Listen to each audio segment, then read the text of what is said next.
रुपये की जलेबी, उसके बाद एक कड़ी, 4 चटनी कबाब 100 रुपये में, 200 रुपये का मगन। कड़ी 4 चटनी कबाब 100 रुपये में, 200 रुपये का मगन।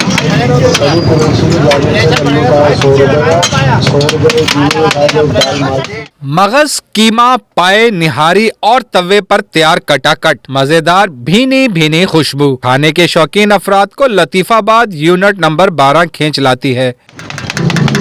सभी पड़ोसी की जाने से आलू का 100 रुपये का, 100 रुपये की घीमे के साथ एक दाल माटी, 100 रुपये की जलेबी, उसके बाद एक कड़ी, 4 चटनी कबाब 100 रुपये में, 200 रुपये का मगन।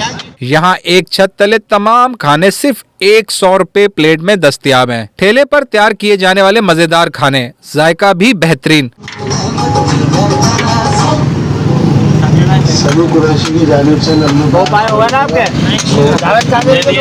यहाँ आने वाले अपनी भूख मिटाने के साथ सिर्फ 100 रुपए में घर वालों के लिए खाने का बंदोबस्त भी कर लेते हैं। ना गैस लोड शेडिंग की फिक्र, ना महंगाई का डर। ऐसे सस्ते खाने यकीनन आम आदमी के लिए किसी नेमत से कम नहीं।